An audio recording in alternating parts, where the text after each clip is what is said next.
শায়েখ আহমদুল্লাহ বাংলাদেশের একজন 25 যশা আলেমে দ্বীন, কিন্তু ইদানিং কোরআনে কারিমের সবচাইতে বিরুদ্ধে যারা এই দেশে অবস্থান নিয়েছে তারা আজ এই আলেমের বিপক্ষে উল্টাপাল্টা কথা বলছে।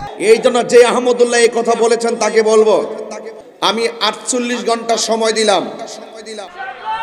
কোরআন যেখানে নেই ওই দল যদি আমার বাবাও তৈরি করে ও দলে আমি নেই। এটা এত জোরে বলার দরকার নেই, কারণ নারায়ণগঞ্জ তো সমস্যা। এইটা একটু আস্তে বলে, আমরা এটা একটু জোরে বলতে পারি যে এই পীরের দরবারে কোরআন নেই, ওই দরবারে আমরা নেই। এটা আরো জোরে বলে, অসুবিধা। আগেরটা জোরে বললে তো আপনার সমস্যা। ওইটা যদি আপনি সত্যি এই সামিয়ানার নিচ থেকে বের করে মেনে নিতে পারেন যে কোরআন যেখানে নেই ওই রকম দলে আমি যাব না, এ দেশে কোরআন ছাড়া অন্য কোনো দল থাকার কথা? তাহলে আন্দাজ হচ্ছে জোরে বললেন, একটু আস্তে বলতে পারলেন না। এই জন্য সেই কথাগুলো দেখবেন আমাদের গায়ে লাগতে পারে, ওটা আস্তে বলবেন যেন অন্য কেউ না শোনে। আর যেটা বললে সমস্যা সেরকম নেই, কারণ যে দরবারে আজ কোরআন নেই ওই দরবার থেকেই মানুষকে গোমরা করার কথা আসতেছে। শায়েখ আহমদুল্লাহ বাংলাদেশের একজন 25 যশা আলেমে দ্বীন, সর্বজন শ্রদ্ধাভাজন ব্যক্তিত্ব। সারা বাংলাদেশের দল মত নির্বিশেষে এমনকি অন্য ধর্মের লোকেরাও তাকে পছন্দ করে, কারণ ইন্নাল্লাযীনা আমানু ওয়া আমিলুস সালিহাত সায়াজআলু লাহুমুর রহমানু ওয়ুদ্দা। ঈমান আনার পরে কেউ যদি সৎ আমল করে,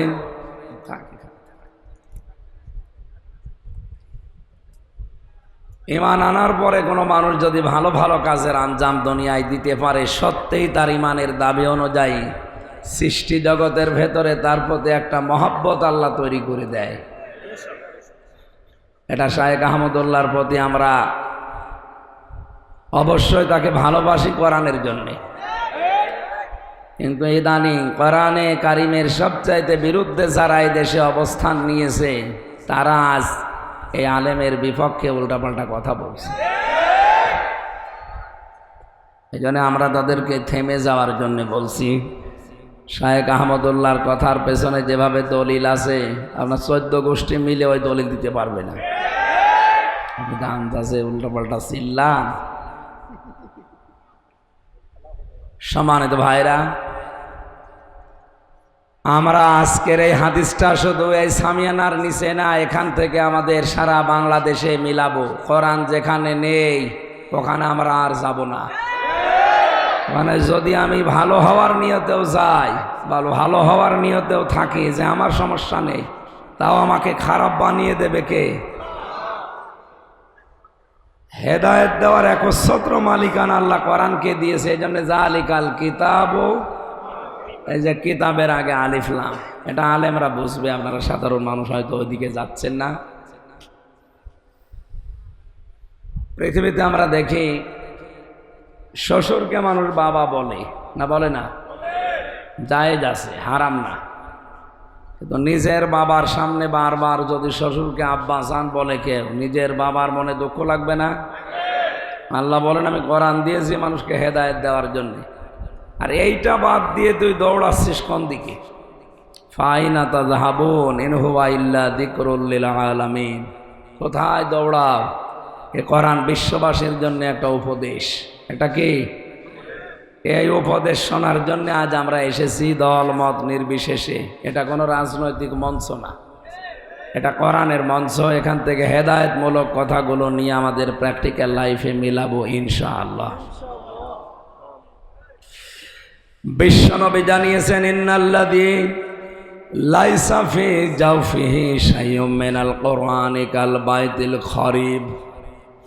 যে মানুষের অন্তরে কোরআন নেই, কোরআনের আলো নেই, ওটা মানুষের হৃদয় না, উজাড় গৃহ, শয়তানের ঘর। তাহলে এদেশে জরিপ পাই আমরা জানুয়ারি মাসে। আমি কোরআন রিসার্চ ফাউন্ডেশনের সদস্য ছিলাম জেলখানায় যাওয়ার আগে 20 সালে। এটা জরিপ পেয়েছিলাম, এই দেশের 100 জনের 95 জন মানুষ কোরআন শরীফ পড়তে পারে না। বলেন তো নবীর হাদিস অনুযায়ী 100 জনের 95 জন মানুষের অন্তর আছে শয়তানের ঘর হয়ে গেছে। এই জন্য কোরআনে কারিম দিয়ে আমাদের অন্তরকে মানুষের অন্তর বানানো লাগবে। আর আমি এই যাত্রাবাড়ি থেকে পর্যন্ত আসতে যতগুলো কোরআনের মার্কাজ মাদ্রাসা দেখেছি বাংলাদেশে এরকম খুব কম আছে। এই জন্য এগুলো চিন্তা যারা রেখেছেন তাদেরকে ধন্যবাদ জানাচ্ছি, বলেন আমিন। মান করআন কোরআনা, খুব খেয়াল করে শুনবেন, যেহেতু কণ্ঠটা বসা, খুব বেশি সময় কথা বলতে পারবো কিনা জানি না। আজকের তেলাওয়াত কিন্তু আয়াত একটা, এখান থেকে বাস্তবের সাথে মিলিয়ে তাফসীর আকারে কিছু কথা বলবো ইনশাআল্লাহ। এই ছেলে, কথা বলা যাবে না, ওইভাবে দাঁড়িয়ে থাকেন, 1 ঘন্টা মতো ওইভাবে দাঁড়িয়ে থাকেন। মান করআল কোরআনা, যে ব্যক্তি কোরআন পড়ে, কি করে? আমি একটা ক্লাস চলছে, এটা ছাত্রের মতো জবাব দেবেন। এখানে বন্দর নাকি থানায় এসেছিলাম একবার 3-4 মাস আগে, ওখানে একটা ক্লাস নিয়েছিলাম। ইব্রাহিম নবীর 50টা পরীক্ষা ছিল, ওর উপরে কয়েকটা বলতে পেরেছিলাম। আজকে আমার আলোচনার বিষয়টা সাবজেক্ট মুক্তিপণ। কি বললাম? এই দেশে খুন আর গুম বেড়ে গেছে, গুম করলে অনেকে মুক্তিপণ চায়, কথা বলছে না কেন? আমি চিন্তা মানুষ, গুম হই না, এমনিতেই ধরে নিয়ে এসে আমার বাবারে বলছে 10 লাখ টাকা দেন, নাই তো বাকি যা করার করব। বাবা ভয়তে 8 লাখ টাকা দিয়ে দিয়েছে, বলেন সুবহানাল্লাহ। আউযুবিল্লাহ। মানে 24 ঘন্টা আমার বাবা জানতো না যে আমি কোথায় আছি, অথচ বাড়ি থেকে আমারে ধরে নিয়ে এসেছে আল্লাহর ওলিরা। বলেন 24 ঘন্টা পরে যদি বাবা 8 লাখ টাকা অলরেডি দিয়ে দেয়, বাকি আরো 224 গেলে ও বাড়ি ঘর বিক্রি করে দিত না? মুক্তিপণটা বড় কঠিন বিষয়।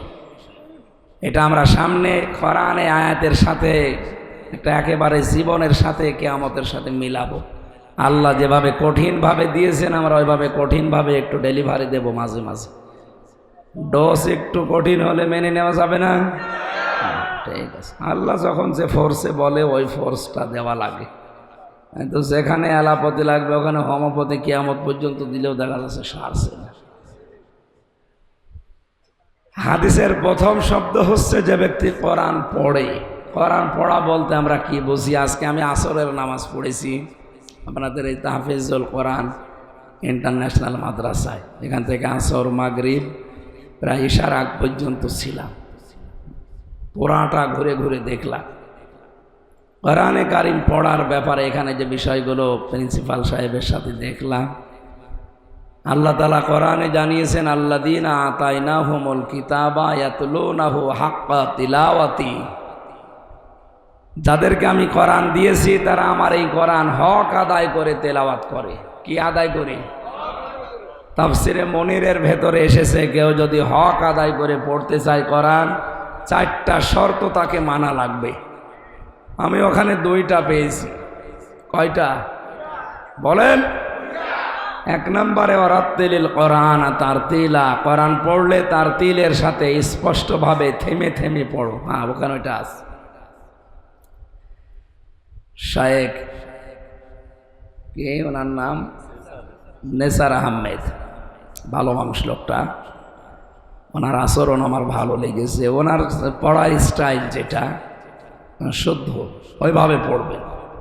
ইন্টারন্যাশনাল হাফেজগুলো উনি সারা বিশ্বে মুখ উজ্জ্বল করছে। বাংলাদেশের যারা তার অন্যতম এই মাদ্রাসাটা। তাই আমরা বলছিলাম ওখানে শুদ্ধ করে কোরআন পড়ানো হচ্ছে, তাসবিহের বিভিন্ন নিয়ম নীতি যেগুলো আছে এই অনুযায়ী। 2 নম্বর, এটা বুঝতে হবে। দেখলাম বোঝার জন্য বিভিন্ন সিস্টেম উনি চালু করেছে, হয়তো কাঙ্ক্ষিত মানের ভাবে না হলেও হচ্ছে, ডেভেলপ হবে আস্তে আস্তে। 3 নম্বরে কোরআনে কারিমের হক হচ্ছে কোরআন নিজে জীবনে আপনি প্র্যাকটিক্যাল লাইফে মিলাবেন। যখন যেটা পড়বেন ওইটা জীবনে মিলানো লাগবে। সূরা নাস আর ফালাকে 11টা আয়াত আছে। কয়টা? হযরতে ওমর যিনি জান্নাতের গ্যারান্টি পেয়েছিলেন দুনিয়ায়, এই লোকটা সূরা নাস আর ফালাক জীবনে সেভ করতে তার সময় লেগেছিল 11 বছর। আমারে আপনি পড়তে দেন, মাত্র 1-1.5 মিনিটে সূরা নাস ফালাক পড়ে আরো সময় বাকি থাকবে। আমার মনে হয় হযরত ওমর আমার মতো পড়তে পারতো না। হ্যাঁ, ওনার 11 বছর লেগেছে কেন? উনি যখনই পড়েছেন কুল আউযু বিরাব্বিন নাস, হে নবী আপনি বলেন আমি আশ্রয় চাই মানুষের রবের কাছে। কার কাছে বলেন? এখন রব কি? না না, রব আল্লাহ কোন জায়গায় আছে? রব মানে আল্লাহ। রবের 19টা অর্থ আছে। প্রধানত তার প্রথম অর্থ রব মানে লালন পালনকারী। চাওয়ার আগে যিনি আমাদের চাহিদা পূরণ করে লালন পালন করেন তার নাম রব। নেই থেকে শুরু করে আস্তে আস্তে পূর্ণতায় যিনি পৌঁছিয়ে দেন, আরবিতে তাকে বলে রব। তাকে কি বলে? আমি নেই ছিলাম, কি ছিলাম? আমার মনে হয় এখন আমার 33 বছর বয়স। 34 বছর আগে হামজা নামে আমার নাম এই দুনিয়ায় ছিল না? ছিল না। হাল আতা আলাল ইনসানি হাইনুম মিনাদ দাহরি লাম ইয়াকুন শাইয়াম মাযকুরা। মানুষের জীবনে কি এমন সময় যায়নি যখন সে উল্লেখ করার মতো কিছু ছিল না? সে সময়টা আমার জীবনে 34 বছর আগে। কয় বছর? বাবার স্ফলিঙ্গ দিয়ে দ্রুত গতিতে 1 ফোঁটা নাপাক পানি বের হয়। বিজ্ঞান প্রমাণ করছে 1 ফোঁটার ভেতরে 40,000 হামজা বানানোর ক্ষমতা আল্লাহর থাকে। ফালিয়ানজুরিল ইনসানু মিম্মা খুলিকা মিম্মা দাফিকি ইয়াখরুজু মিন বাইনিস সালবি ওয়াত তারাইব। মানুষ কি নজর করে দেখে না কি জিনিস দিয়ে তাকে আমি বানালাম? বাবার নাপাক পানিটা মায়ের রেহেমের ভেতরে যাবার পর 40 দিন 40 দিন 40 দিন 40 দিন এভাবে পাল্টাতে থাকে। এই পানিটা দিয়ে আমি আল্লাহ 4টা জিনিস তৈরি করি: চুল, রগ, হাড় আর পর্দা। মায়ের রেহেমের ভেতরে যে নাপাক পানিটা ছিল এইটা দিয়ে আরো 4টা জিনিস আমি বানাই: রক্ত, গোশত, চর্বি আর চামড়া। 4 4 8টা জিনিস যখন এক হয়, বিজ্ঞান এখন প্রমাণ করছে মানুষকে তৈরি করে পৃথিবীতে আনতে কমপক্ষে 13টা জিনিস লাগে। কয়টা? আপনার মার বাবা মিলে দিয়েছিল কয়টা? 8টা। বাকি আছে? বলেন বলেন। কোরআনে কারীম জানিয়েছে ওয়াজআলা লাকুমুস সামআ ওয়াল আবসারা ওয়াল আফইদা ইলা আখির আয়া। সূরা নাহাল 14 নম্বর পারার 14 নম্বর পৃষ্ঠার 14 নম্বর লাইনের 78 নম্বর আয়াতের শেষের দিকে আছে। তাফসিরে ফি জিলালিল কোরআনে পাবেন। আল্লাহ পাক বলেন আমি আল্লাহ নিজের এই রব নামের কারণে তোকে শ্রবণ শক্তি, দর্শন শক্তি, বাক শক্তি, আকেল শক্তি আর ঘ্রাণ শক্তি, এই 5টা জিনিস আমি আল্লাহ দয়া করে দান করি। হামজা একটাও যদি তোরে কম দিতাম দুনিয়ায় আসতে ঠিক, কিন্তু অপূর্ণাঙ্গ হয়ে। যদি বাক শক্তি না দিতাম বোবা হয়ে আসতে। বাবা মানুষ নেই? মাত্র 2 দিন আমি কথা বলতে পারি নাই। আমি বহু চেষ্টা করেছি কিন্তু কথা আমার বের হয় না। রংপুরে ছিলাম 2-3 দিন। এলাকার গরিব মানুষ তো, ওরা ফ্যান দিতে পারে না আপনাদের মতো। দিনের বেলায় মাহফিল ছিল, গা ঘেমে ঘাম গায়ে বসে গলা বসে গেছে। আজকে ধনী এলাকায় এসেছি তো এজন্য অসুবিধা নেই। তো ওখানে থাকার পর 2 দিন গলায় এমন বসা বসেছিল, চিকিৎসা যত রকমের আছে যে যা বলেছে তাই খেয়েছে। না, কণ্ঠ কার হাতে? খলাকল ইনসান আল্লামাহুল বায়ান। মানুষ আমি বানিয়েছি আর কথা বলা আমি শিখিয়েছি। বিজ্ঞান এখন জানিয়েছে যে কয়েক ইঞ্চি জায়গা গলার ভেতরে, এক একটা কথা তৈরি হতে 27টা ধাক্কা লাগার পর একটা কথা তৈরি হয়। আর কোরআন আর হাদিস জানিয়েছে প্রত্যেকটি জায়গায় এক একজন করে ফেরেশতা বসে আছে।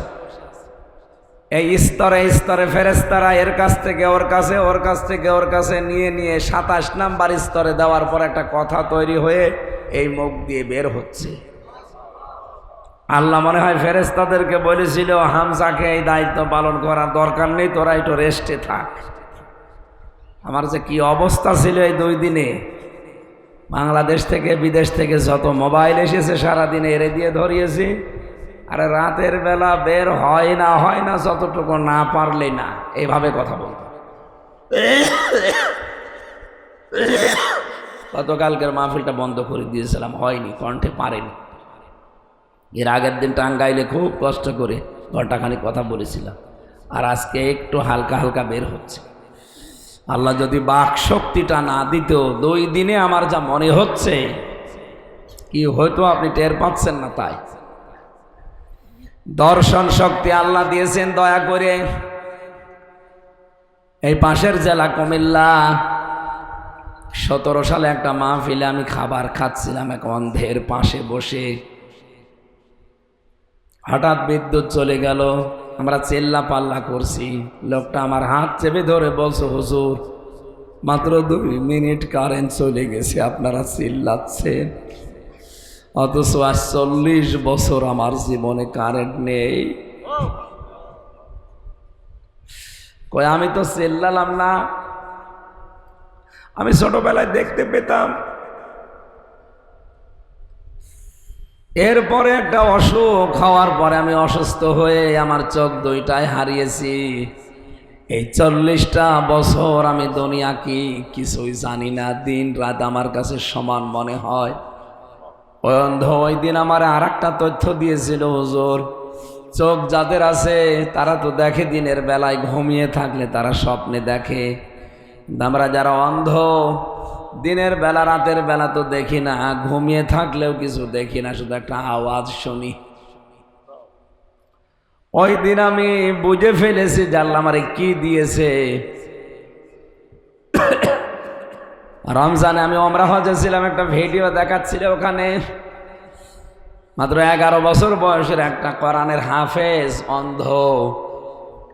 বিচারক জিজ্ঞাসা করছে, তুমি তো এতগুলো দেশের ভেতরে ফার্স্ট হয়েছো, এত সুন্দর তেলাওয়াত, কিন্তু তোমার চোখ নেই, তোমার আফসোস লাগে না? আল্লাহর প্রতি তোমার কোনো অভিযোগ নেই? ছেলেটা বলছে, ওস্তাদ কোনো অভিযোগ নেই, আমি আরো আনন্দে আছি। আনন্দে আছে মানে চোখ নেই, এরপরে আনন্দে আছে মানে কেবল তোমার জীবন শুরু। সারাটা জীবন এভাবে অন্ধ হয়ে থাকা লাগবে।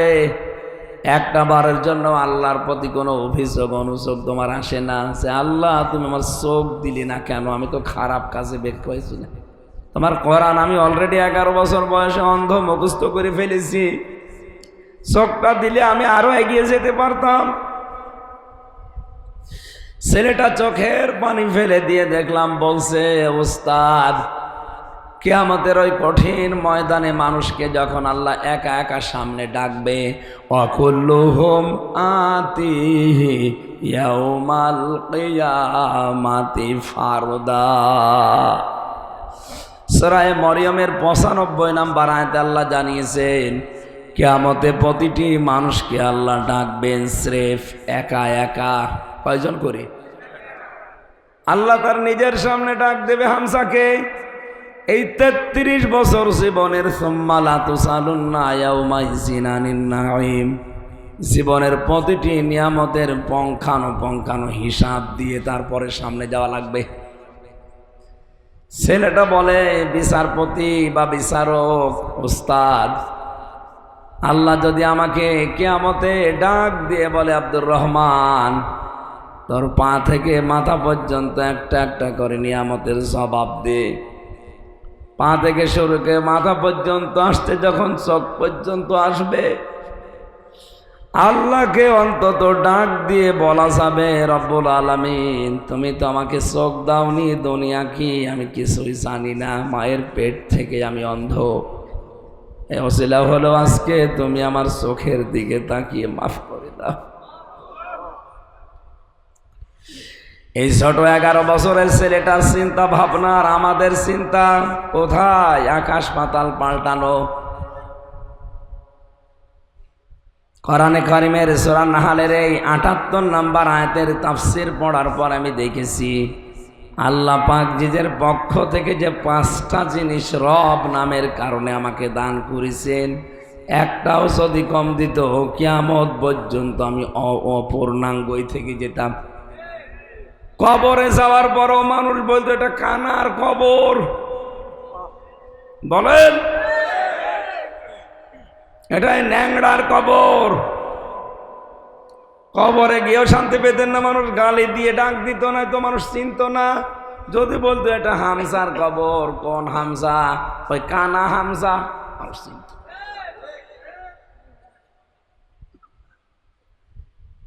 8-5-13টা জিনিস যখন এক হয়, ফেরেশতারা তখন বলে রব্বুল আলামিন এর কি বানাবো এবার বলেন, এর আকৃতি কি দেব? ওয়াল্লাযী ইউসাউবিরুকুম ফিল আরহামি কাইফা ইয়াশা। সে আল্লাহ যিনি মায়ের পেটের ভেতরে তোমাদের আকৃতি তৈরি করেন, এটা ছেলে বানাবে না মেয়ে বানাবে সিদ্ধান্ত দেয় হামজা। কে? বলেন বলেন। সুতরাং ছেলে হোক মেয়ে হোক আপনারও হাত নেই, বড় হাত নেই, হাত কার? এই জন্য বড় পরে রাগ করা মানে মা। বলেন বলেন। কেউ যদি জেনে শুনে আল্লাহর উপরে রাগ করে, ওর ঈমান আর থাকবে? এরকম মূর্খতা যদি এলাকায় কেউ করে থাকেন, তাওবা করে ফিরে আসবেন। আমার ভাইরা, আমার শিক্ষা দেওয়ার বিষয় ছিল এখানে। হযরত ওমর একটা একটা করে ভাবে মিলাতেন, রব মানে প্রতিপালক, রব মানে আইনদাতা। আমার 3.5 হাত বডির ভেতরে দেখি তো আল্লাহর আইন চলে কিনা, আমার পরিবারে আল্লাহর আইন আছে কিনা, আমার রাষ্ট্রে আল্লাহর আইন আছে কিনা, এগুলো মিলিয়ে মিলিয়ে 19টা যখন পুরা মিলাতে পারতেন তখন বলতেন মালিকিন নাস। এই কারণে তার নাস ফালাক পড়তে লেগেছে 11 বছর, আর আমাদের লাগে 1.5 মিনিট। কোরআন পড়ার অর্থ আমি তাহফিজুল কোরআনে আজ 2-3 ঘন্টা সময় ব্যয় করে যেটা বুঝলাম, শুদ্ধ করে পড়ার নিয়ম আছে, কোরআন বোঝারও সিস্টেম চালু করছে, কিন্তু এটা আমার প্র্যাকটিক্যাল লাইফে মানা লাগবে। হযরত ওমরের মতো এভাবে সেট করে করে এই সিস্টেম আজ অনেক জায়গায় নেই, আর আমরা অনেকে জানিও না। এটা বসে বসে উনি তেলাওয়াত করছে সকালবেলা ফজরের পর, ওয়ালা ইয়াহুদ্দু আলা তাআমিল মিসকিন। আল্লাহ পাক বলেন মিসকিনকে যারা খাবার দেয় না, খাবার দেওয়ার জন্য উৎসাহ দেয় না মানুষকে, এই মানুষগুলো আর যাই করুক কিয়ামতে বিশ্বাস করে না। অথচ উনি পড়ছিল, তেলাওয়াত করছিল, আর আইতাল্লাযী ইউকাযযিবু বিদ্দিন। হে নবী, আপনি কি দেখেছেন ওই মানুষগুলো যারা কিয়ামত বিশ্বাস করে না? নবীজি বলেন কই, আমার কাছে যারা আসে এরা তো সবই মনে হয় কিয়ামতে বিশ্বাসী।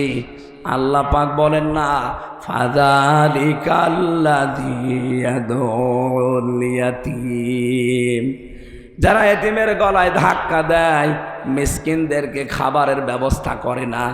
ও কোরআন পড়ছে আয়াত, একজন অসহায় মানুষ, ভিক্ষুক, ফকির, একজন মিসকিন এতিম এসে একটু সাহায্য চেয়েছে, কোরআন শরীফ পড়া বন্ধ করে সামর্থ্য অনুযায়ী তাকে কিছু দেওয়ার দরকার ছিল। কথা বলেন। তাহলে এইটা হয়তো 3 নাম্বার শর্ত, এটা বাস্তব জীবনে আমল। 4 নাম্বারটা বড় কড়া, কঠিন। কেউ যদি বলে আমি কোরআন পড়ি, তাহলে তাকে শুদ্ধ করে পড়া লাগবে, অর্থ বোঝা লাগবে, ওটা প্র্যাকটিক্যাল লাইফে মানা লাগবে।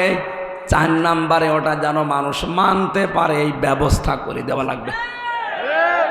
এদেশে ওই সিস্টেম আছে? ওইটাই তো চেয়েছিলাম, যে শুধু নিজে শুদ্ধ করে পড়বো না, শুধু নিজে বসবো না, নিজেই মেনে নেব না, আমি মানুষকে মানাতে চাই। এরকম একটা ব্যবস্থা, এরকম একটা পরিবেশ তৈরি করতে চাই। এই কারণে 3 বছর ছেলে আমি। কোন কারণে আপনি ছেলে আমারে রাখলেন বলেন? আমি কি আপনার মেয়ের দিকে তাকিয়েছিলাম? বলেন। এই গল্প বন্ধ করেন না কেন? কোরআন পড়ার যে 4টা শর্ত বললাম, আমি সহ যারাই আছি, আল্লাহ আমাদেরকে আমাদের প্র্যাকটিক্যাল লাইফে এই 4টা শর্ত মেনে কোরআন হক আদায় করে পড়ার তৌফিক দিন। দ্বিতীয় শব্দ কি? ফাস্তাজহারহ, যে ব্যক্তি কোরআনকে এজহার করে। এজহার মানে না, এজহারের 99টা অর্থ আছে। এজহার মানে স্পষ্ট করা, এজহার মানে দাঁড় করানো, এজহার মানে বিজয়ী করা, এজহার মানে কায়েম করা, এজহার মানে প্রকাশ করা, এজহার মানে জানানো। তার মানে কোরআন যে পড়ে শর্ত আদায় করে, হক আদায় করে, আর কোরআনকে দাঁড় করানোর জন্যে, বিজয়ী করার জন্যে যারা দুনিয়ায় চেষ্টা চালাবে, এরকম মানুষ তো এখন দেশে বেশি না, নেই। আর এই কথা বললে অনেকে রাজনীতি মনে করে মন খারাপ করে। কোরআন বিজয়ী করা লাগবে, কোরআন কায়েম করা লাগবে, প্রতিষ্ঠিত করা লাগবে। কথা শোনার পরে যদি কারো কাছে রাজনীতি মনে হয়, এটাই রাজনীতি। যদি কারো মন খারাপ হয়, কসম করে বলছি ওর পেছনের আমল আল্লাহ সব নষ্ট করে দিয়েছে। এটা তো আমি বানিয়ে বললাম। সূরা মুহাম্মদ 9 নম্বর আয়াত, যালিকা বিআন্নাহুম কারিহু মা আনজালাল্লাহু ফাআহবাতা আমালাহুম। আল্লাহ কোরআনে যা নাজিল করেছেন মানে না এমন না। যদি কেউ কোনো বিধান শোনার পরে মন খারাপ করে, সঙ্গে সঙ্গে ফাআহবাতা আমালাহুম, ওর পেছনের সব ভালো কাজ আল্লাহ নষ্ট করে দেয়। এই আয়াত অনুযায়ী আমি এই চোখ দিয়ে দেখতে পাচ্ছি বাংলাদেশের 100 জনের 85 জন মানুষের আমল নষ্ট হয়ে গেছে। 85 জন বললাম কেন না জানি, আমি আবার ওর ভেতরে আছি কিনা আল্লাহ জানে। কোরআনের কথা মেনে নেওয়া স্বতঃস্ফূর্তভাবে তো দূরের কথা, কেউ যদি শুধু মন খারাপ করে, এত মানা যায়? আপনার পেছনের সব কাজ আল্লাহ ধ্বংস করে দিয়েছে। এই হিসাবে বলেন তো এ দেশে এরকম মানুষ নেই কেন? কোরআন এজহার করার জন্য বললেন, বলেন। এর পরের যে 2টা শব্দ খুব গুরুত্বপূর্ণ। এখানে যারা বিভিন্ন মাদ্রাসায় হাদিস পড়ায়, মুহাদ্দিস, জিজ্ঞাসা করেন মাঝখানে নবীজি ফা দিয়েছেন। ফা অক্ষরটা আরবি গ্রামার অনুযায়ী বালাগাত মান থেকে 13টা অর্থে ব্যবহার হয়। কয়টা? আগের এই 2টা শব্দ যদি কেউ মেনে নিতে পারে, পরের যে এই সমস্ত বিষয়গুলো আসবে অবশ্যই আল্লাহ তার জীবনী কার্যকর করবে। শব্দের দিকে আমি খেয়াল করার জন্য বলছি আলেমদের। প্রথম ছিল যে ব্যক্তি কোরআন পড়ে, পড়ার হক কয়টা? বলেন বলেন, আরো জোরে বলেন। কালকে কেউ এভাবে ক্লাস নিলে বলতে পারবেন কোরআন পড়ার হক কয়টা? এই 4টা হক আদায় করে যারা পড়ে, এরপরে কোরআনকে এজহার করার জন্য যারা চেষ্টা চালায়, কোরআনকে বিজয়ী করার জন্য দুনিয়ায় যারা সর্বাত্মক চেষ্টা চালায়, কায়েম করে দেখানো ফরজ না, চেষ্টা করা ফরজ।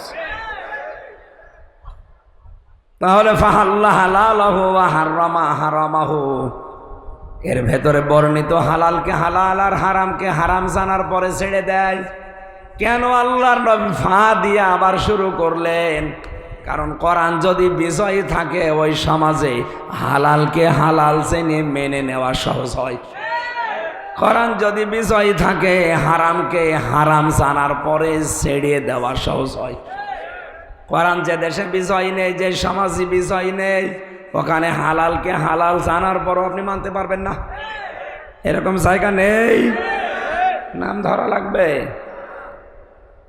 হারামকে হারাম জানার পরও আপনি ছাড়তে পারবেন না। কি কথা বলেন না কেন? এই জন্যই নবীজি জানিয়েছেন, কোরআন যারা পড়ে আর এজহার করার জন্য চেষ্টা চালায়, তখন এর হালালকে হালাল হারামকে হারাম জানার পরেও ছেড়ে দিতে পারবে। কি হবে জানো? আদখালাহুল্লাহুল জান্নাহ, আল্লাহ নিজে দায়িত্ব নিয়ে তাকে জান্নাতে দিবে। না দিয়েছে না? আপনি আলেন না? এখানে কি সমস্যা আপনাদের? আমি কিন্তু পরে একটা ঘুরে জিজ্ঞাসা করবো কি বললাম। এখানে নড়াচড়া একটু বেশি হচ্ছে, আপনি না শুনতে মনে চায় ঘুমিয়ে থাকে। বলেন আদখালাহুল্লাহুল জান্নাহ, আল্লাহ তাকে জান্নাতে দেবে না দিয়েছে? এই আলেমকে বলছি, আল্লাহ জান্নাতে দিয়েছে না দেবে? ফাজেল পাস, ফাজেল মানে ফজিলত, তার মানে আর মাদ্রাসা লাইনে ডিগ্রি পাস করিস। কি বললো যে আল্লাহ তাকে জান্নাতে দিয়েছে, অথচ আমরা এখনো মরি নাই। না মরলে আল্লাহ জান্নাতে দিল কি করে? তার মানে এর ভেতরে অবশ্যই কিছু লুকিয়ে আছে। ওইটা বের করার জন্যই তো তাফসীর মাহফিলে আসা লাগে। কি আছে লুকিয়ে? নবীজি হাদিসের টিকায় আমি পড়েছি, আসলে কণ্ঠটা সাপোর্ট করছে না, গলা হয়ে গেছে সে রওশনের স্বাদের মতো, এইভাবে হয়। ওনাদের এলাকায় গিয়েছিলাম তো, ওই যে বসে গেছে, আর হচ্ছে না।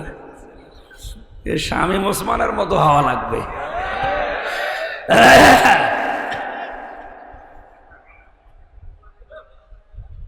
কি বলছিলাম বলেন তো? কেউ যদি কোরআন পড়ে আর কোরআনকে বিজয় করার জন্য চেষ্টা চালায়, তাহলে সে হালালকে হালাল হারামকে হারাম জেনে মেনে নিতে পারবে। নবীজি বলেন, এরকম পরিবেশ যদি তৈরি করতে পারো, তুমি মনে করবা যে একটা জান্নাতে আছে। আদখালাহুল্লাহুল জান্নাহ, আল্লাহ তাকে জান্নাতে দেবে না দিয়েছে, এটা মাঝে শিখা। সুতরাং এরকম পরিবেশ যদি আমরা তৈরি করতে পারি, সত্যিই বিশ্বাস করেন একটা মিনি জান্নাতে দেশ তৈরি হয়ে যাবে। সেটাকে মনে করতে পারছি। আজ দাড়িওয়ালা এরকম 10টা মানুষকে আপনি দাওয়াত দিয়ে ঘরে খাওয়াবেন, ওদিকে 10 জন থানায় খবর দেবে, ওখানে গোপন মিটিং চলছে, কি জান্নাতে আসি। এই জন্য আদখালাহুল্লাহুল জান্নাহ মিলছে না। আরো বিভিন্ন কিরমান কাতিবিন বিভিন্ন জায়গায় বসে আছে, তো এই জন্য আমি আর নিচে নামতে পারলাম না। আমি আজকে এমনি কোর্টে হাজিরা দিয়ে আসলাম। বিচারক যেভাবে তাকাচ্ছিল, না জানে আজকে আবার যদি আটকিয়ে দিত, তাফসির করা আকাশে জল খেত। থাক, আমি নিচে নামছি না, আমি তেলতলা ওয়াজ করছি। ঠিক আছে? অবশ্যই ঠিক আছে, আপনি রাজি থাকলে আমার অসুবিধা নেই।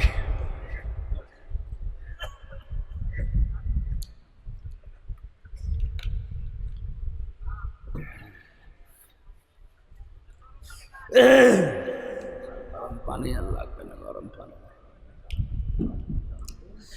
সুবহানাল্লাহ, আলহামদুলিল্লাহ। এটা কি সরব পায় লাগছে?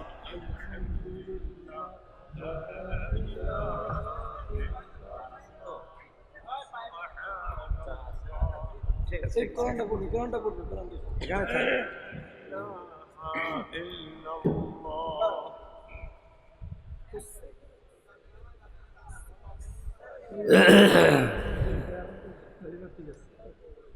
ঠিক আছে,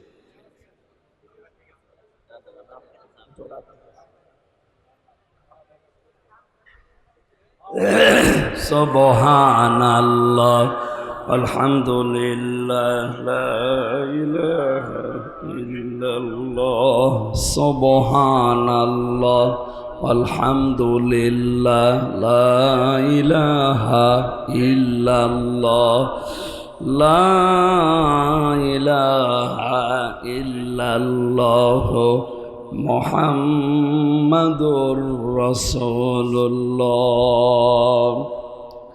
সম্মানিত ভাইরা, হাদিসের ব্যাখ্যার অসাফাহু ফি আশারাতিন মিন আহলি বাইতিহি কুল্লুহুম কদ ওয়াজাবাত লাহুন নার শেষ পর্যন্ত আমার দরকার নেই। আমি যতটুকু বোঝানোর চেষ্টায় ছিলাম আমি আশা করি এ পর্যন্ত বুঝে ফেলেছি। কারণ আমাদের হক আদায় করে পড়া লাগবে আজকে থেকেই। যদি এ বয়সেও না পারেন, মরণের আগ পর্যন্ত টার্গেট নিন। আজরাইল না আসার পর্যন্ত আমি তালবে এলেম থাকবো। কারণ তালবে এলেম অবস্থায় যদি আলিফ বা তাসা পড়তে পড়তেও মারা যান, আপনার কবরে আর কোনো হিসাব নেই, বিনা হিসাবে জান্নাত পেয়ে যাবে। এই সুযোগটা কাজে লাগানো যাবে না? যে জরিপ পাওয়া যায় 100 জনের 95 জন আমরা পড়তে পারি না, এ জরিপ আমরা আগামী বছর উল্টিয়ে ফেলবো ইনশাল্লাহ। ওরা উল্টিয়ে 100 জনের 100 জনই আমরা জেনে জেনে কোরআন পড়তে পারি। তা আনাকুম জানাকুম না, হক আদায় করে এই 4টা শর্ত মেনে বলেন।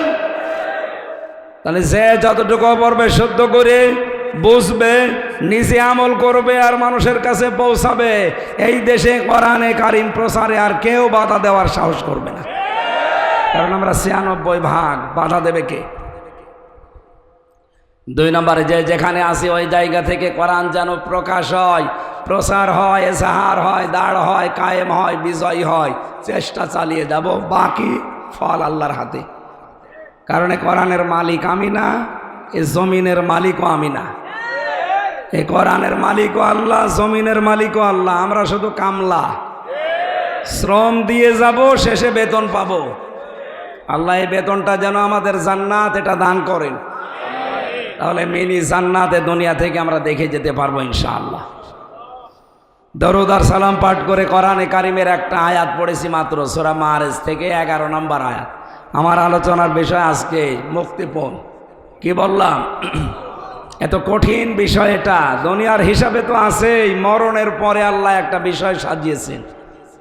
আল্লাহ রাব্বুল আলামিন বলেন, মানুষের মরণের পরে আমি ময়দানে মাহশারে এমন কঠিন অবস্থা বানাবো, কিয়ামতের ওই ময়দানটা 50 আলফা সানা মিম্মা তাউদ্দুন।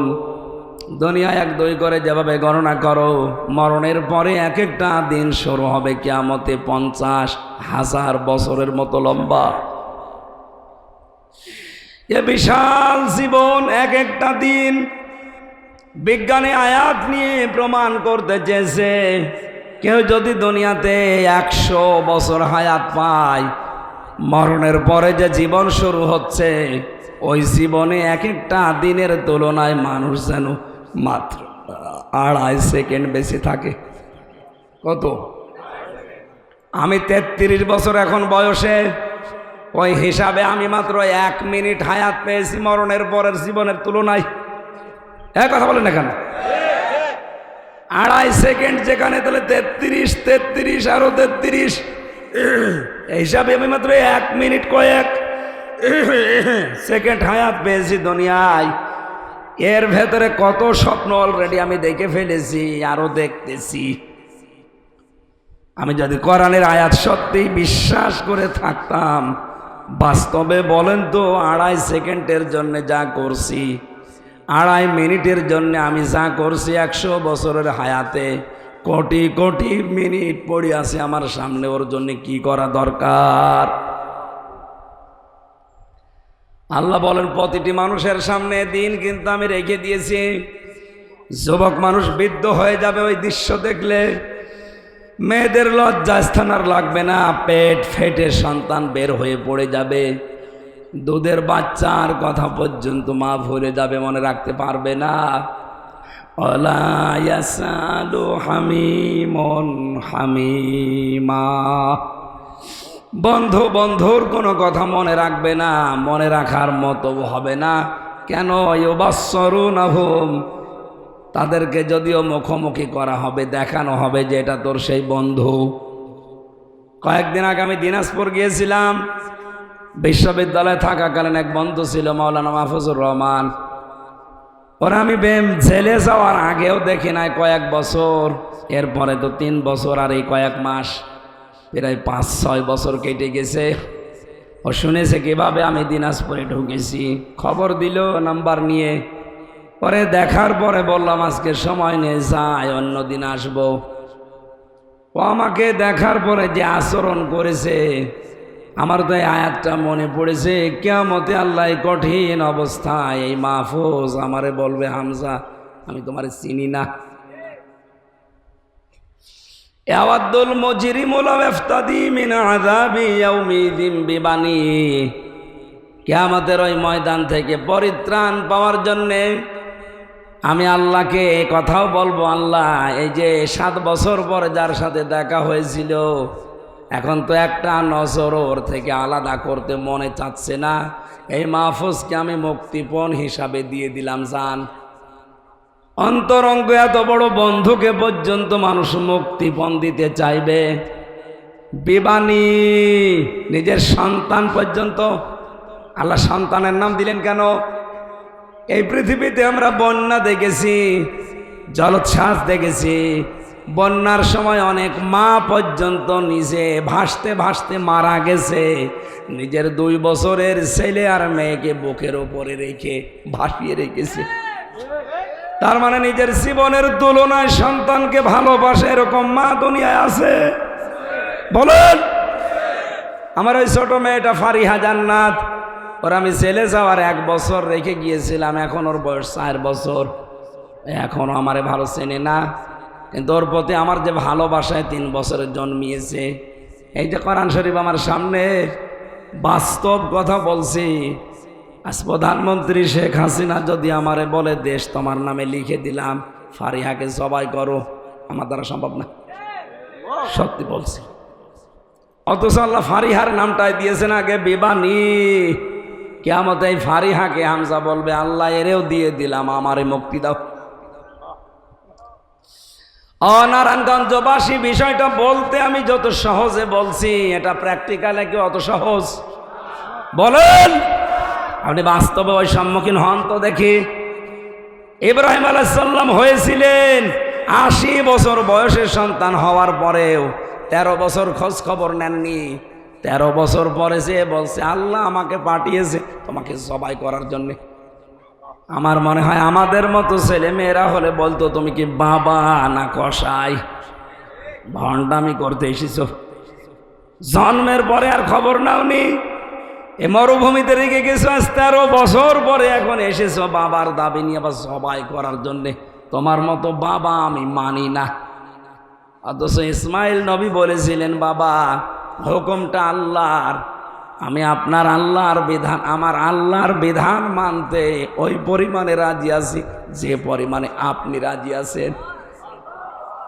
আল্লাহ এখানে শব্দের দিকে খেয়াল করে দেখবেন, ফালাম্মা আসলামা ওয়া তাল্লাহু লিল জাবিন। আল্লাহ পাক বলেন, 2 জনে যখন এগ্রি হয়ে গেছে, তখন আল্লাহর বিধান তারা মানতে সহজ হয়েছে। তাফসিরে ফি জিলালিল কোরআনে মুফাসসির বলেন, আসলামা আল্লাহ দিলেন কেন? তাসনিয়ার সিগা দিয়েছেন এই জন্যে, ইসমাইল নবী যদি বলতেন আমি সবাই করব, আল্লাহর বিধান আমি মানব, ইসমাইল নবী যদি বলতেন না আমি এটা হতে দেব না, আমার জীবন আমি দেব না, আল্লাহর বিধান মানা হতো? বলেন বলেন, পারতো না। আবার ইসমাইল যদি বলতেন হ্যাঁ আমি সবাই হব, আল্লাহর বিধানে আমি রাজি আছি, ইব্রাহিম নবী যদি বলতেন না আমার মায়া লাগে, 80 বছর বয়সে ধরে পেয়েছি আমি করব না সবাই, আল্লাহর বিধান পালন হতো। বাংলার মুসলমানেরা কেন এই আয়াত পড়েন, শিক্ষা নেন না? শুধু এই টুপিওয়ালাগুলো হেফাজত জামাত চরমনায় কি করবে দেশে, আর এদেরই দায় পড়েছে নাকি ইসলামে দেশে কায়েম করার। আপনি মুসলমান না? হ্যাঁ কথা বলেন না কেন? আপনার আগা কাটা নেই না? অনেকের কাটা নেই, এই যে এটার কাটা নেই, এই ওটো এর কাটা হয় না, এরকম কয়েকটা আছে, তাছাড়া বাকি তো সবই কাটা আছে। অন্তত আপনি টুপি তো মাথায় দিয়ে আছেন এখন।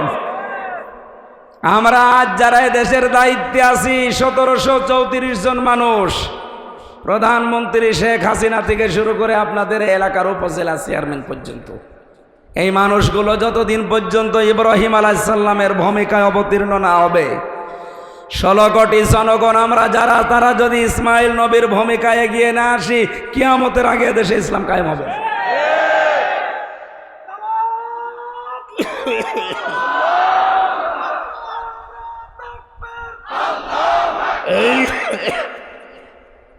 যতটুকু বোঝার যদি বুঝে থাকেন, আমার মনে হয় ওয়াজ হয়ে গেছে।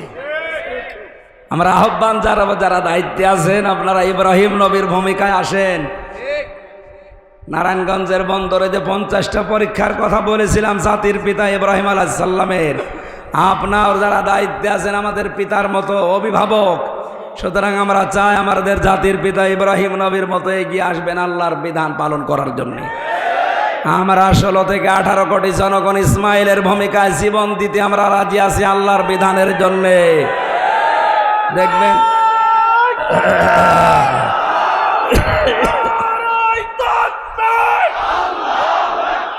ইসলামের শত্রুরা আজকের মাহফিল সারা বিশ্বের মুসলিম আলহামদুলিল্লাহ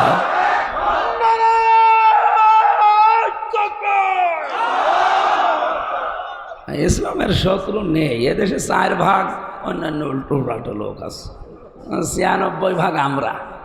সুতরাং আমাদের ওই চিন্তা নেই, ও শত্রুতা করেও কিছু করতে পারবে না। বহু চেষ্টা চালাচ্ছে, এখনো পর্যন্ত ষড়যন্ত্র বন্ধ নেই। বিভিন্ন রকমের সূক্ষ্ম ষড়যন্ত্র চলছে। না, আপনি পারবেন না। আপনাকে আমি কোরআন সামনে নিয়ে, আল্লাহর দিকে তাকিয়ে বিশাল জনসমুদ্র সামনে নিয়ে গ্যারান্টি দিচ্ছি, এদেশে এখনো যারা ষড়যন্ত্রে আছেন থামেন, পারবেন না। যা যা ষড়যন্ত্র করছেন ওখানে থেমে যান, কিয়ামতের আগে দেশ থেকে ইসলাম বিদায় করা সম্ভব না। যত চেষ্টা চালাচ্ছে তত বেড়ে যাচ্ছে। কি করেছেন আমারে 3 বছর আটকিয়ে? আগে 20,000 মানুষ হতো, এখন 50,000 হচ্ছে।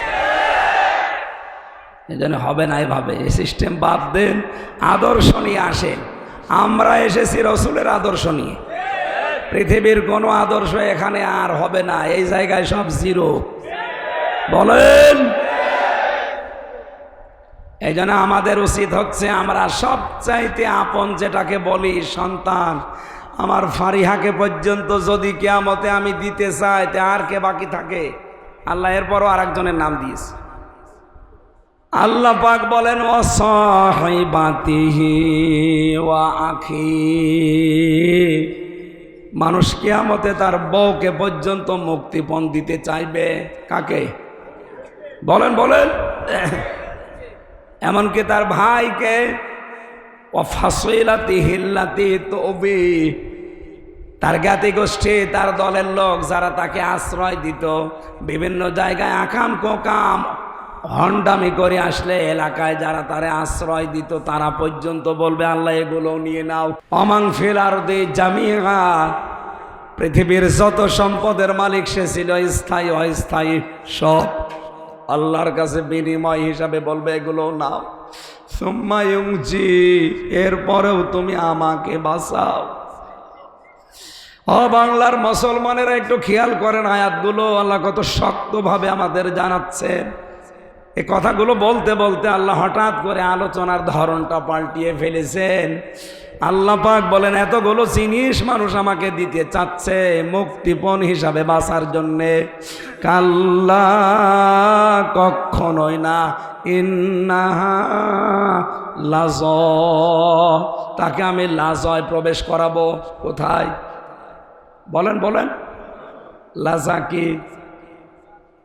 না, জাহান্নামের একটা দরজা। এখানে যারা আলেম আছে তারা বাদ দিয়ে আমার মনে হয় সাধারণ 100 জনের 99 জন ভুল করবে। যদি বলি জাহান্নাম কয়টা, বলবে 7টা। কোন জায়গায় পেয়েছেন আপনি কোরআনে? না, নেই। কোরআনে আছে জাহান্নাম একটা, আর জাহান্নামের দরজা 7টা। কয়টা? এটা তো আমি বানালাম নাকি? সূরা হিজর 14 নাম্বার পারার 3 নাম্বার পৃষ্ঠার 9 নাম্বার লাইনে 44 নাম্বার আয়াতে আছে, আল্লাহ পাক বলেন জাহান্নাম একটা, লাহা সাবাতু আবওয়াব, এর দরজা 7টা। দরজা লিকুল্লি বাবিম মিনহুম জুজউম মাকসুম।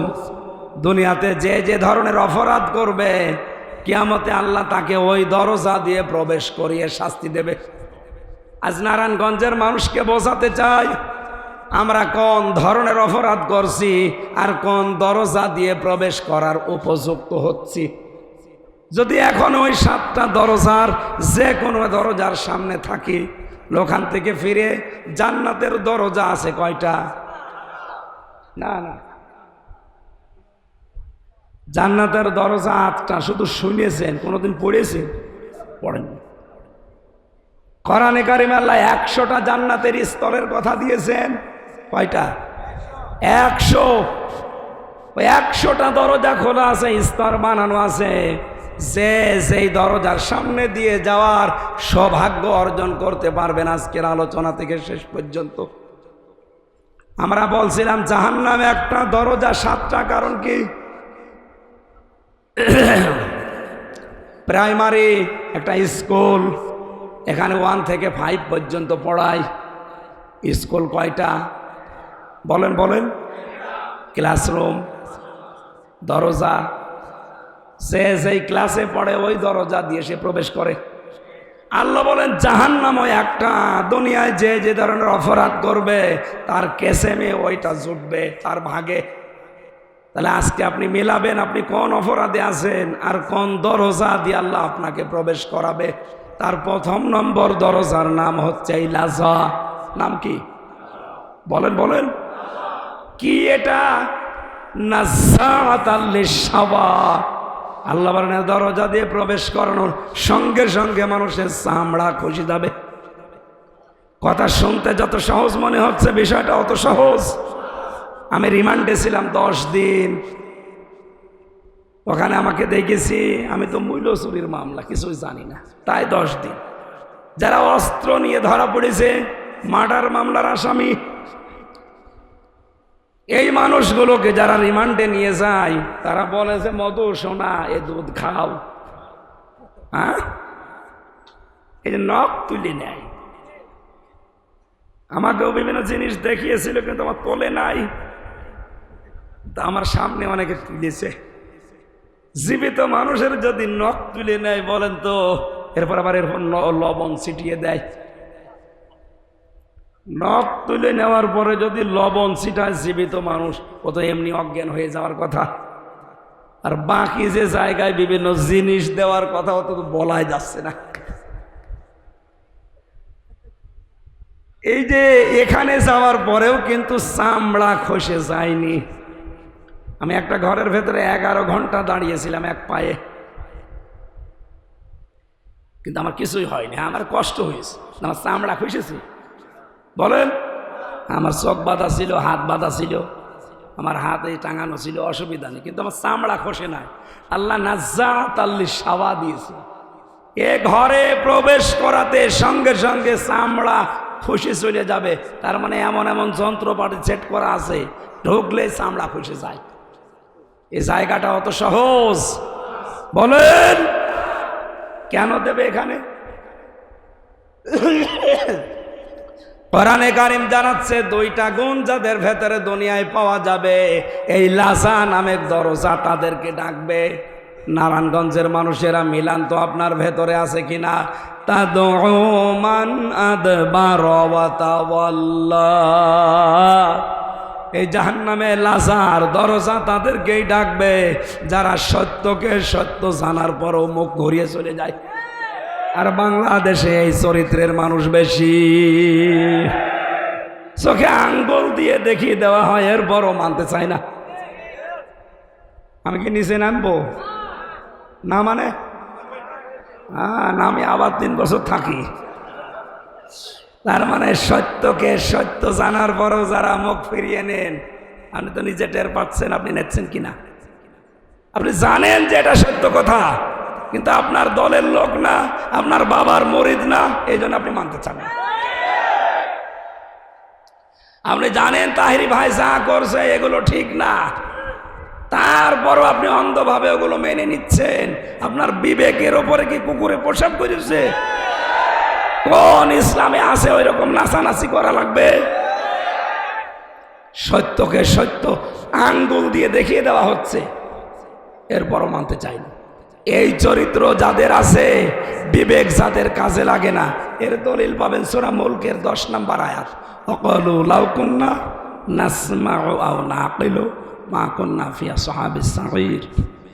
যারা জাহান্নামে যাবে তাদেরকে জিজ্ঞাসা করা হবে কেন আসলে? ওরা বলবে আমাদের আকেল ছিল, বিবেক ছিল, আমরা কাজে লাগাইনি। আর আমরা শোনার পরেও না শোনার ভান করেছিলাম। তারা আপনি শোনার পরেও সত্যকে সত্য জানার পরও যদি না মানেন, 2 নম্বরে কি? ও জামা ফাআওয়া, যারা মাল সম্পদ জমা করে আর এগুলো সংরক্ষণ করার জন্য সব সময় চেষ্টা চালায়। এই বাংলাদেশে এই চরিত্রের মানুষও দিন দিন বাড়ছে। কি করে জমা করবে জমা করবে জমা করবে, আর এগুলো কি করে সংরক্ষণ করা যায়, সে বৈধ হোক আর অবৈধ হোক। দেশে জায়গা হচ্ছে না, অনেকের বেগম পাড়া বানাচ্ছে। এখানে মাল শব্দটার অর্থ পেয়েছি আমি 4টা। কয়টা বলেন বলেন? মালের প্রধান অর্থ হচ্ছে নেককার স্ত্রী। আর নেককার স্ত্রী বলা হয় ওইটাকে যে স্বামী বাইরে থেকে বাড়িতে আসলে স্বামীকে আনন্দ দেওয়ার জন্য যেভাবেই হোক স্বামীকে খুশি করে। সে সাজগোজ দিয়ে, কথাবার্তা দিয়ে, এমনকি কাতকত দিয়ে হলো, অসুবিধা নেই। সম্মানিত মা বোনেরা, স্বামী বাইরে থেকে আসলে যদি ওকে খুশি করার জন্য আপনি দাঁত বের করেন হাসতে যেয়ে, যেই কয়টা দাঁত বের হবে ওই কয়টা নফল নামাজের সওয়াব হবে। এবার সুবহানাল্লাহ জোরে বলার দরকার নেই, বাড়ি যেয়ে দেখবেন দাঁত কেলিয়ে পড়ে আছে, ও আর বন্ধ হচ্ছে না। কেন? হুজুর বলল যেই কয়টা দাঁত দেখবা ওই কয়টা নফল হজের সওয়াব, যা আছে সব বের করে দিলাম। না, আপনাকে স্বামী অনেক বড় জিনিস, খুশি করার চেষ্টা করবেন। এখানে প্রশ্ন আসতে পারে মা বোনদের, ওই যে 2 জন মহিলা দাঁড়িয়ে আছে, ওরা যদি বলে হুজুরে ওয়াজ থামান, ওই এমন জল্লাদের সাথে বিয়ে হয়েছে, শাহজাহান জল্লাদ, ও জীবনে কোনোদিন একটু পাউডারও কিনে দেয় না, আমি মাখবো কি? এরকম জল্লাদ নেই দেশে। না, স্ত্রীর জন্য যদি সাজগোজের জন্য খরচ করেন, এটা আবার রেকর্ড করছে, কিন্তু এখনই ম্যাডাম শুনবে, লাইভ চলছে। আমার মনে হয় এই হাদিস না বলাই ভালো হবে না, যদিও আমি এই ওমরা থেকে আসার সময় ওর মেকআপ বক্স দিয়ে এসেছি, সুতরাং আমার বলা অসুবিধা নেই। না, স্ত্রীর সাজগোজের জন্য কেউ যদি খরচ করে, যদি মাসে 2000 টাকা ওর পেছনে খরচ হয়, মনে করবেন এটা আল্লাহর রাস্তায় দান করলাম। সুবহানাল্লাহ বলছেন না কেন আমি জানি, কারণ এগুলো তো দেন না। বলে 22 বছর বিয়ে করেছে, 22 বছরে 2200 টাকাও সাজতে দেয়নি। লোকের বর সাজগোজ দেখে খুব আনন্দ পান। সম্মানিত মা বোনেরা, আজ বাংলাদেশে পরকীয়া প্রেম বাড়ার পেছনে, স্বামীগুলো অন্য জায়গায় লাইন করার পেছনে কারণ আপনি। আপনাকে আল্লাহ যা দিয়েছে, যার পেছনে ও ছোটে, ওর ওকেওয়ালা তাই দিয়েছে। আপনি ওইভাবে থাকেন না, এই জন্য অন্য জায়গায় লাইন করে। বলছে ঠিক, তার মানে নারায়ণগঞ্জ এরকম 2 নম্বরই চলছে, চালান 180 মাইল বেগে। মা বোনেরা সেই যে থাকবেন, স্বামী আসলে এটা আপনার ইবাদত। এটা কি? 2 নম্বরের স্বামী যখন বাড়িতে আসবে, তার যে সম্পদ এবং তার সন্তান, এটা যেন ইসলামের পথে থাকে, এই চেষ্টা করবেন ও যখন বাইরে যাবে। 3 নম্বরে স্বামীর মন যেটা চায় ওটা যদি জায়েজ হয়, আবার বলছি, স্বামীর মন যেটা চায় ওটা যদি জায়েজ হয়, জীবন থাকতে মানা লাগবে। আমি সহ যত স্বামী এখানে বসে আছে, প্রত্যেকটা স্বামী চায় বিয়ের পরে আমার মা বাবা যেন আমার সাথে থাকে, কিন্তু 100 জনের 98টা বউ এটা চায় না। বলেন বলেন, না, মেয়েরা আপনি নেককার হতে পারবেন না। কি করবেন দুনিয়ায় এত সম্পদ দিয়ে আর এত আরামে থেকে কি করবেন? আপনার আখেরাত নষ্ট হয়ে যাচ্ছে। এই জন্য স্বামী যদি জায়েজ কোনো কাজ চায়, জীবন থাকতে ওইটা মেনে নেন, কষ্ট হোক।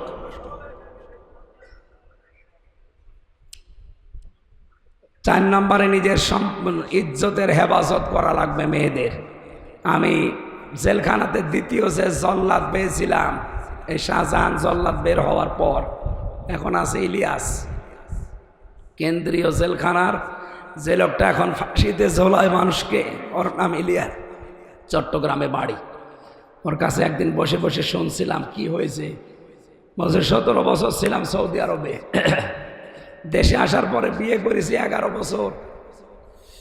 বিয়ে করার পরে শুধু বর সাথে আর মা আর বোনের সাথে মিল নেই, কিছু দিলেই খালি রাগ করে। এই বর আর মন পাই না। শেষ পর্যন্ত ও ছাতা মারার জন্য না একটা থাপ্পড় মেরেছি, মানে এমন একটা জায়গায় লেগেছে ও ছাতা মারা গেছে। এখন আমার এই যে যাবজ্জীবন জেল, ফাঁসি ছিল, এখন আমার 30 বছর জেল। একটা মানুষকে ফাঁসি দিলে আমি 4 মাস জেল থেকে মুক্তি পাই। সেই হিসাবে যদি 20টা ফাঁসি দিতে পারি আর 15-20 বছর যদি জেল খাটতে পারি, তাহলে বাকিগুলো মাফ হয়ে যাবে। বলেন, ওর যদি এখনো 22 বছর জেল খাটা লাগে আর ওদিকে 17 বছর, ওর জীবনে আছে কি? অথচ খুব বড় কাজ করে জীবনটা শেষ করলো এই স্বামী স্ত্রীর দ্বন্দ্ব নিয়ে। সামান্য একটা দ্বন্দ্ব, ও মা বাবাকে বোনকে একটু খরচপাতি দিত, ওই মেয়ে লোক সহ্য করতে পারতো না। সম্মানিত মা বোনেরা, না, আপনি নেককার হতে পারবেন না শুধু নামাজ পড়ে রোজা করে আর কালো বোরকা পরে মনে করছেন আমি তো আল্লাহর ওলি ফাতেমা হয়ে গেছি, হবে না। আল্লাহ মেয়েদেরকে এই 4টা গুণ অর্জন করার তৌফিক দিন। জান্নাতের 8টা দরজায় তাদের জন্য খোলা। নবীজি কিয়ামতে বলবে, যা সে জান্নাত দিয়ে পারিস চলে যা। আল্লাহ মেয়েদেরকে 4টা গুণ অর্জন করে নেককার স্ত্রী, পৃথিবীর শ্রেষ্ঠ সম্পদ মাল, এটা হওয়ার তৌফিক দিন। দ্বিতীয় নম্বর, মাল মানে ক্ষমতার চেয়ার। 3 নম্বরে মাল মানে অস্ত্রশস্ত্র। 4 নম্বরে মাল মানে সম্পদাদি। এই 4টা বিষয় যারা জমা করছেন, এই মনে করবেন যে এগুলো আমার পরীক্ষার বস্তু, এগুলো একটাও আমার হাতে থাকার বিষয় না, এগুলো আমি জমা করে সংরক্ষণ করার বিষয় না, এগুলো সব আমার আখেরাত কামাই করার মাধ্যম। আল্লাহ আমাদেরকে তৌফিক দিন, বলেন আমিন।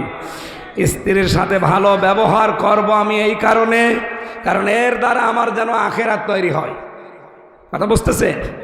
নাই তো আমার এই লোকের মেয়ের সাথে ভালো ব্যবহার করার কোন দরকার? আমি করছি এই কারণে, কারণ এর সাথে ভালো ব্যবহার করলে আমার জান্নাত তৈরি হবে। আল্লাহ আমাদেরকে কোরআনে কারীম সহজ সরল ভাষায় বোঝার তৌফিক দাও।